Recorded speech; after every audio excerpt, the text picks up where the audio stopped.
esses dois documentos. Talvez seja por isso que o IDH, o Índice de Desenvolvimento Humano, seja citado apenas 3 vezes em todo o documento.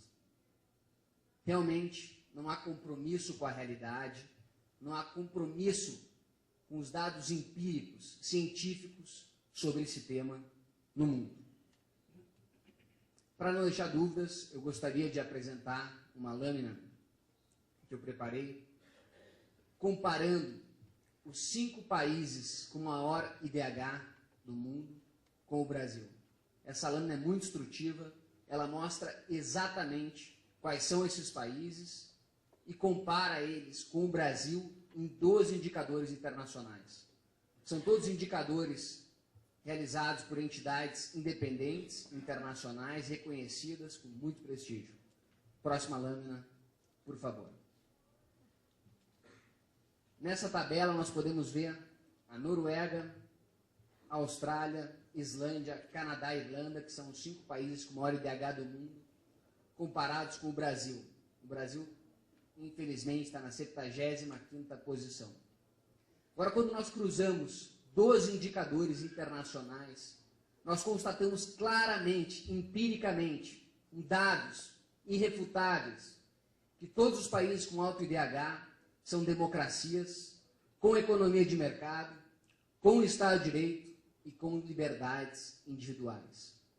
Todos eles, sem exceção, são democracias mais consolidadas que o Brasil, têm economias de mercado mais desenvolvidas que o Brasil, Estado de Direito mais forte que o Brasil e liberdades individuais mais garantidas que o Brasil.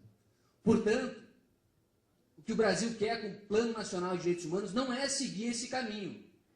Não está mirando essa referência, esse norte.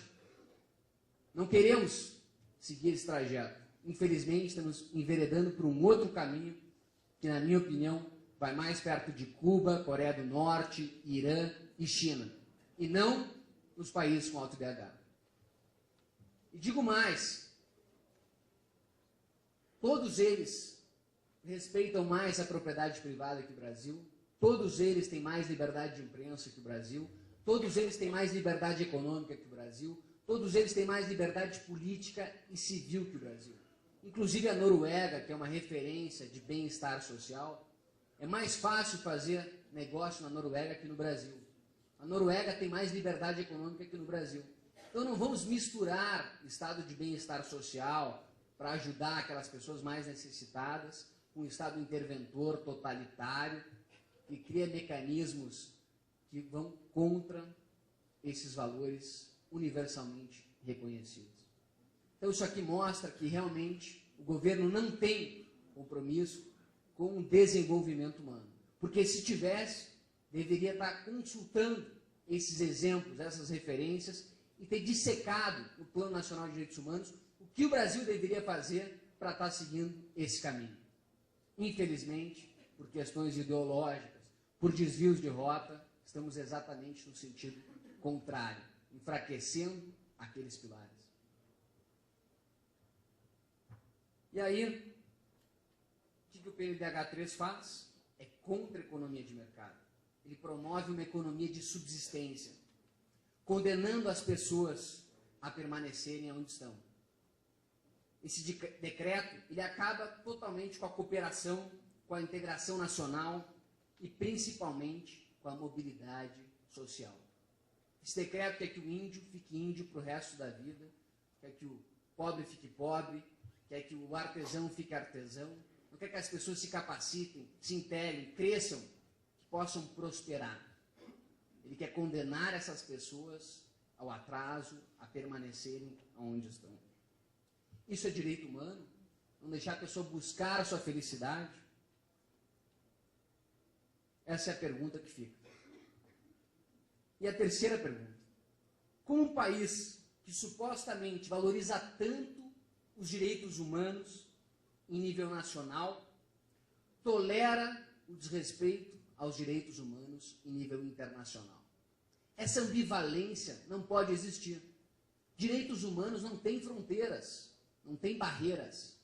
Eu não posso ter uma posição de respeitar direitos humanos internamente e aceitar, tolerar e me relacionar com ditadores que não cumprem e não respeitam os direitos humanos. E é essa mensagem que o governo brasileiro atualmente dá para a sociedade.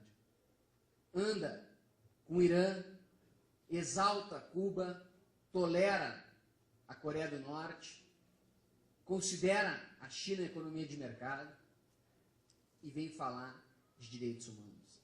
Essa falta de coerência entre discurso e prática, essa ambivalência, essa distorção de conceitos, nós não podemos tolerar. Nós precisamos de um governo que tenha coerência, que tenha princípios e valores claros e que haja da mesma forma internamente do que age externamente.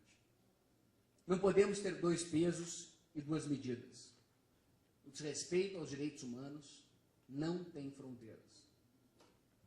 Por fim, queria apresentar mais uma lâmina. Constatando que o Plano Nacional de Direitos Humanos tende a um modelo socialista comunista, nós resolvemos fazer um estudo de todos os países socialistas e comunistas do mundo, para ver se eles realmente geraram igualdade social, se eles realmente geraram desenvolvimento humano, prosperidade, se eles realmente respeitam os direitos humanos.